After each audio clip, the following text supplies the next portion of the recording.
I heard a lot of frustration at Gen Z not showing up at these events, things like the Hands Off March, other grassroots organizing to save democracy, which I have seen myself as well. How can we engage them to participate? Yeah, this is a great question. I have noticed this too, that most of the events that I attend, whether they are elected officials' town halls, whether they are organizing meetings, or even protests, even marches, the majority of the folks who are there are going to be Gen X and boomers, then millennials and their kids, and then probably Gen Z. Now, I do have to say the really big march in downtown Portland on the 5th, there were lots of Gen Z there. And I know this is not what this person is doing, but I do want to encourage us, because I have also seen frustration, to not blame Gen Z for not showing up, but rather to say, what can we do to draw them in to speak to their needs, to help them feel empowered and want to engage? I think that's a really complex question as the parent of Gen Z people.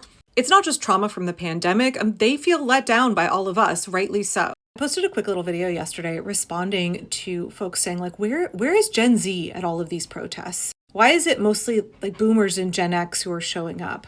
And how do we get Gen Z more engaged and involved? And I didn't expect that video to get immediately 90,000 views and 1,200 comments. So I would like to kind of break down some of the feedback that I got over a series of videos over the next couple of days, probably just short little videos. And I might put them together as a compilation on YouTube, maybe one issue per video. And I want to start with the top rated comment on my video. I'm a Gen Z male and I voted for Kamala. Apparently, I'm in the minority because Trump won my demographic. Truly disgusted with the men of my generation. I would love to know why that is. What is it about Trump that appealed to young men? They get red-pilled by Joe Rogan and Andrew Tate and Jordan Peterson. So why were they susceptible to that? And what is the remedy? How do we reach them? In the last week, we've watched their approval of Trump drop 30 points. I'm reading some of the more than 1,200 comments on my video asking why is Gen Z not participating in protests as much as other demographics? What are the barriers to participation and how can we help Gen Z overcome those barriers and join with the rest of us? Just working through the list of the most upvoted comments. So this one says, I was listening to the Bulwark podcast and a Gen Z contributor said he only heard of the hands-off protests after they happened. This suggests that organizers haven't figured out how to get the news to a younger crowd yet. I don't know where to send them. TikTok? I thought that was a little bit funny on my TikTok video that I reposted to YouTube. But to be fair, my videos on YouTube are not suppressed at all. I typically get 10 times at least the number of views that I get on my TikTok videos where I'm heavily suppressed. But this is a really valid point. Where is Gen Z and how can we reach them better? This comment got 437 upvotes and loads of people saying, yep, I found out about the protest after it happened. So how do we reach Gen Z about grassroots organizing and protest events? This is the same Gen Z that has already shown up in so many other fights. They grew up watching us fail them time and time again. I'm sure they are tired. I completely agree. I completely agree. Although the reality is that if we failed them, it is our responsibility to fix what is happening, but it also, unfortunately, is theirs as well. They are adults. This is still their country and their future. So I want to find ways for them to feel that they can plug in and that they can take up the work that needs to be done. One of the things I've drawn a lot of encouragement from is connecting with older activists, older Gen X and boomers who have been in the trenches fighting for good causes for decades. Folks who protested against Vietnam, environmental activists, AIDS activists, gay rights and reproductive rights activists. I feel like if we could help all of those folks connect with Gen Z, that their passion and their longevity, their resilience, that they can help Gen Z be empowered and draw strength and participate. I'm sharing some of the more than 1,200 comments I got on my very short video asking, where is Gen Z? Why are they not showing up in the same numbers as other groups to defend democracy and protest Trump? 3 of my 4 kids are Gen Z, 2 are adults. Yet I did not anticipate this being a reason why Gen Z might not be showing up.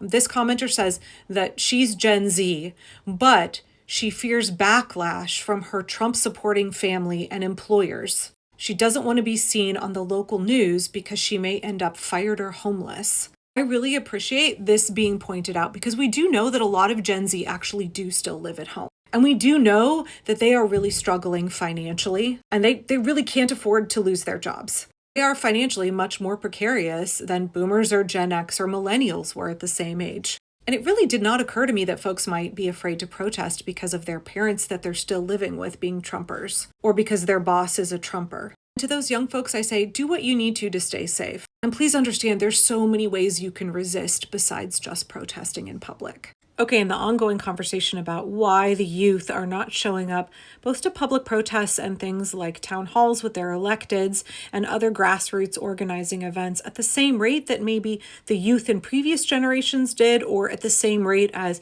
boomers and Gen X and elder millennials are right now. This comment was left on one of my videos. I think it's because we don't know what normal politics is. Our whole political lives have been poisoned by Trump and MAGA, yes. Also, the planet is dying. We can't buy homes. What's the point?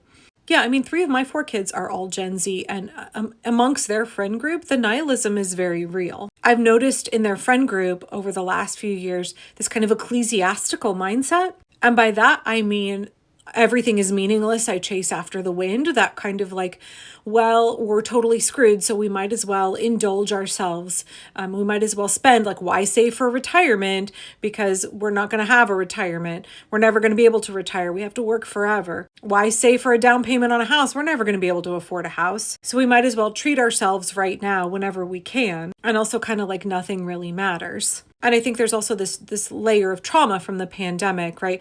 My kids call themselves pandemic babies, even though that may not be the way that other people use that term. I don't really know. It's not that they were very young children during the pandemic. It's that the development of all of these folks who were in junior high and high school during the pandemic, their development has been really stunted. They didn't really have their launch into adulthood. They lost a really important, significant chunk of their social development due to the pandemic, Trump's complete mangling of it, and they had to sit there and watch adults prioritize the economy over human lives. And also the pandemic, can we remember back that far, really felt like a doomsday scenario for a lot of us. We thought life would never be the same again.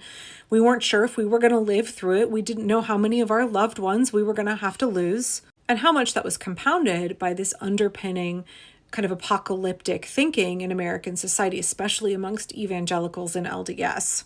If the world is about to end, you don't really have to try that hard to make a better world. Either it's doomed and it's all about to be over, or a savior is on the horizon. The second coming is about to happen. Somebody else will fix the problems for us, instead of the reality, which is we have to solve the problems ourselves. So when my generation was out having youth experiences, connecting with people, figuring out how society works and where we fit into it, really coming into our own as people, differentiating ourselves from our parents, Gen Z were all trapped at home, living out what they thought was the end of the world.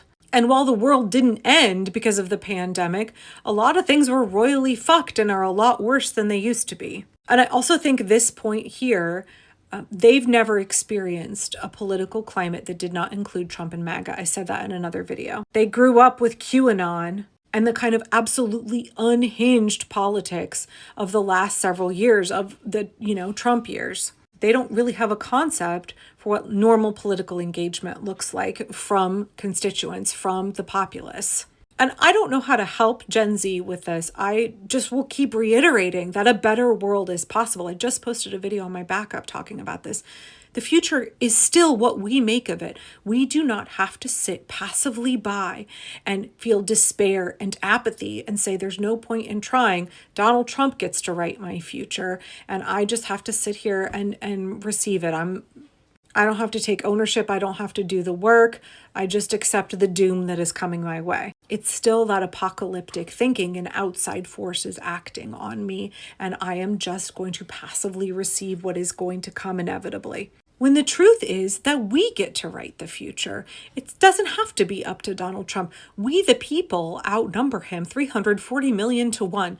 This still is a democracy. The power still lies with the people if we want to seize it and if we want to exercise it. And I guess for anybody who's feeling discouraged and feeling apathetic, but especially for Gen Z, I just want y'all to understand that you have a chance to write the future. You can create an America where we can all afford to buy a home, where we have universal health care, where we have a living wage, where you can afford to have kids if you want them. We can end homelessness and poverty. We can protect the environment. We can preserve and conserve the commons, have beautiful national parks. We can fully fund science.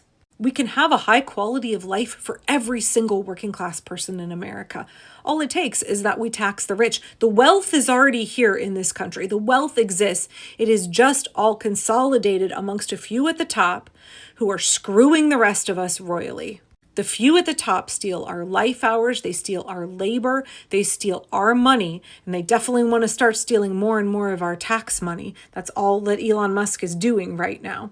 They want to get richer and live in the lap of luxury off of our backs, but it does not have to be that way. We do not have to be consigned to that fate. Gen Z, if there is any way that I can get you to reframe what is happening and to understand that the future is not yet written, and you and I and 340 million people do not have to sit by and let Donald Trump and Elon Musk and a few other super rich people write that future for us. We get to decide. We get to dream now what kind of country we want. We get to decide that the folks in the Trump regime get to face accountability. We get to decide what life looks like for working class America. We get to decide what prosperity looks like for us. The reason that all of these good and worthy things and the good quality of life that we all want felt unattainable in the past is because we believed the lie that billionaires get to write our future, that billionaires get to make the decisions for the rest of us. And I hope we are starting to realize that that is a lie that has been sold to all of us. And that ultimately that oppressive reality where they are exploiting all of us so they can get richer and richer and richer, that cannot be maintained in a democratic system. They can't keep stealing our life hours, our labor, our money from us in a democratic system. So the only way they can keep fucking all of us, pilfering the federal government, gutting it, and taking our money is to institute authoritarianism. This level of exploitation we've been living with under late-stage capitalism cannot be maintained. That is why we are experiencing this reality right now today. But they can only maintain this in the short term through fear, coercion, and oppression. And they're afraid of us because they know that the power actually lies with all of us. And they are really, really trying to deter us from exercising that power, from taking back what belongs to us, from reclaiming and reimagining the American dream, one where we all get to have life, liberty, and the pursuit of happiness. That's the future that we can write. It's going to take all of us setting aside our differences and working together. And we need Gen Z.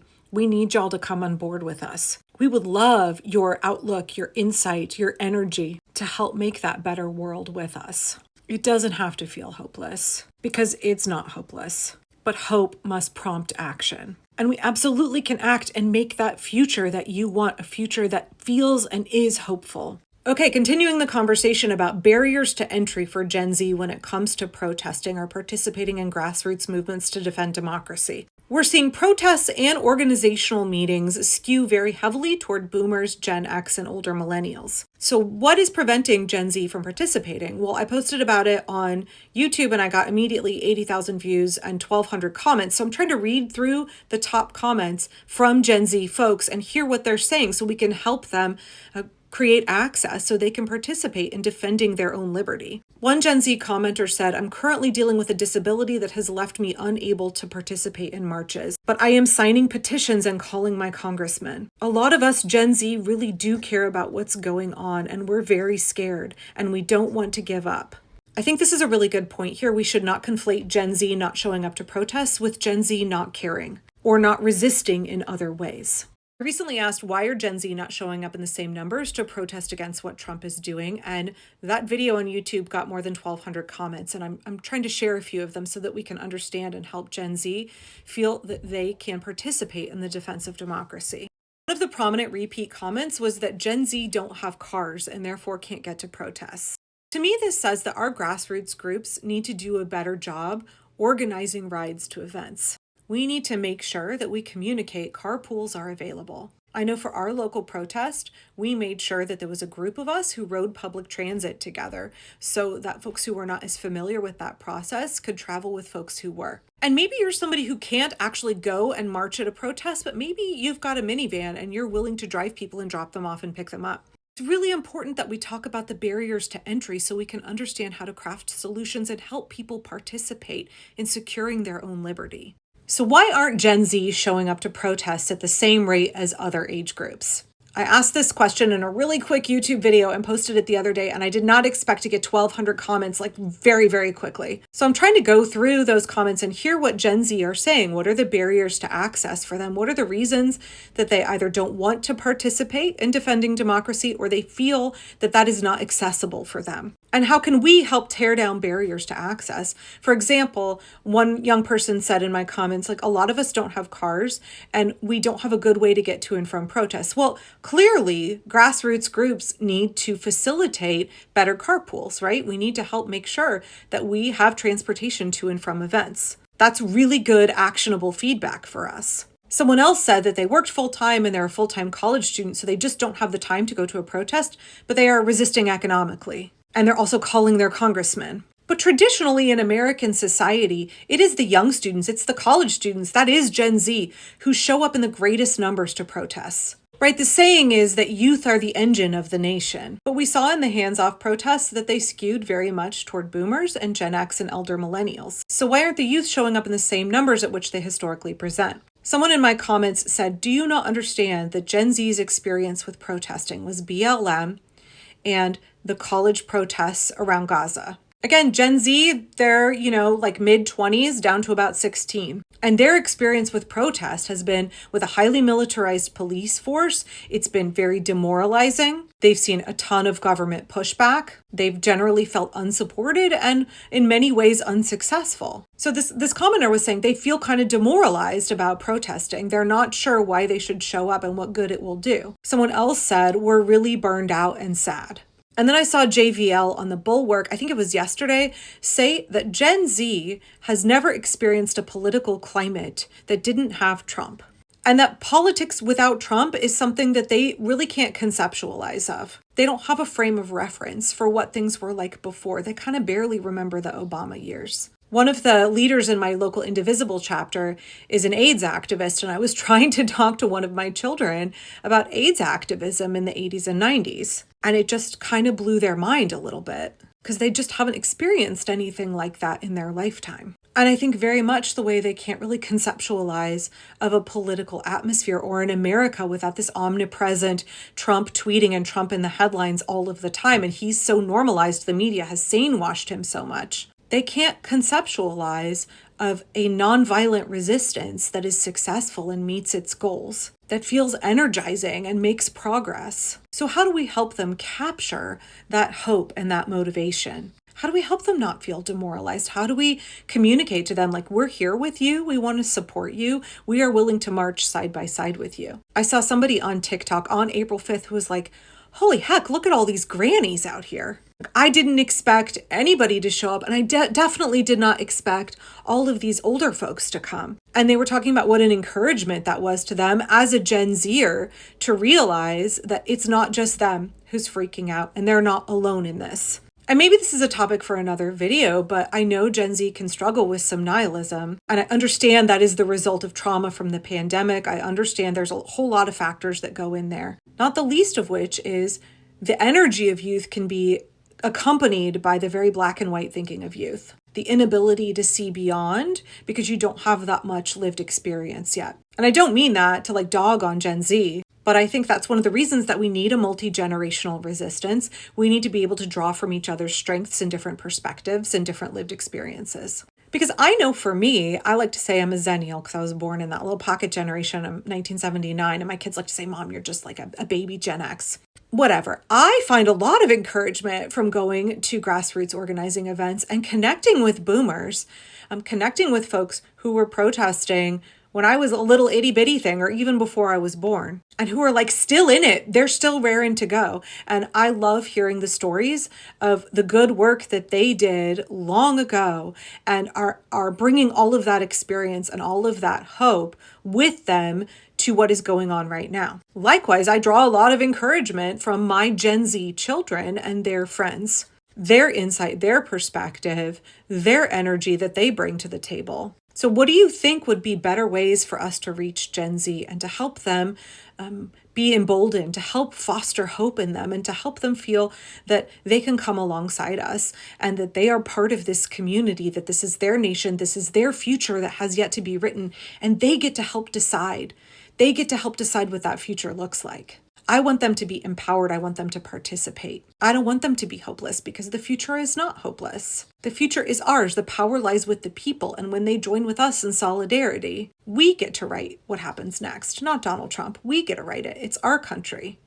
This will be, yet again, a country of the people and by the people and for the people, provided that we all come together now and stand up and defend our own power, reclaim our own power. And I really want to help Gen Z feel that they can come and join this party, to be empowered, to contribute, to help write the future of this nation. The other day I asked in a YouTube video why Gen Z is not showing up to protests and other grassroots events at the same rate as other demographics. I keep seeing that observation over and over again, like Gen Z is just not showing up in the same numbers as other groups. And I want to understand why. What are the barriers to access and how can we make Gen Z feel welcome? How can we help them participate?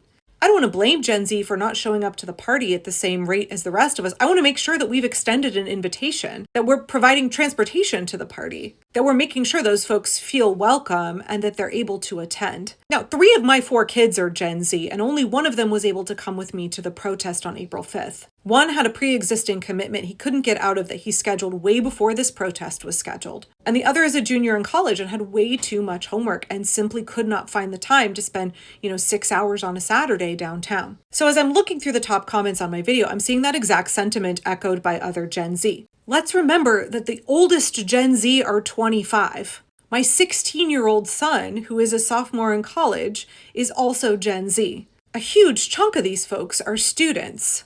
And they're often, like my kids, working and going to school full time. Now, we know that Gen Z are often quite underemployed and are often working 2 or 3 jobs with really hectic schedules, as well as going to school. And this commenter reflects that reality. A lot of us are still students and have super inconsistent work schedules, and we don't often know what our schedule will look like far in advance and when and where we can show up. That being said, we need to encourage each other to go out to these protests more because I do know some of us are staying home due to burnout and hopelessness. They also said they did their best to bring their friends and classmates with them on April 5th. So I don't know if I have a solution for this issue, but I do want to remind every Gen Z person that there are so many ways to resist besides showing up to a protest. In particular, I think the economic blackout is something that Gen Z absolutely can have huge influence in. Also, posting on social media. If you can't go to an event, can you share with other Gen Z in the places where you all are hanging out? Or consider contacting your electeds. Y'all are really good at using technology. Use ResistBot.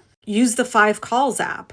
I don't want y'all to feel that if you cannot show up to a protest because you are a student and you need to focus on getting your education so that you can be qualified to do the work that is going to be necessary in the coming years. I don't want to discourage or dissuade any Gen Z person from completing their education. Or you can't show up because of your work schedule. I don't want you to feel that there isn't a place in the resistance for you. My kids who couldn't come on April 5th come to lots of other events, town halls. They absolutely participate in economic resistance. And again, I would add getting your education in this current society is a form of resistance. So please keep sharing with me. What are the barriers for Gen Z and how can we help y'all plug in?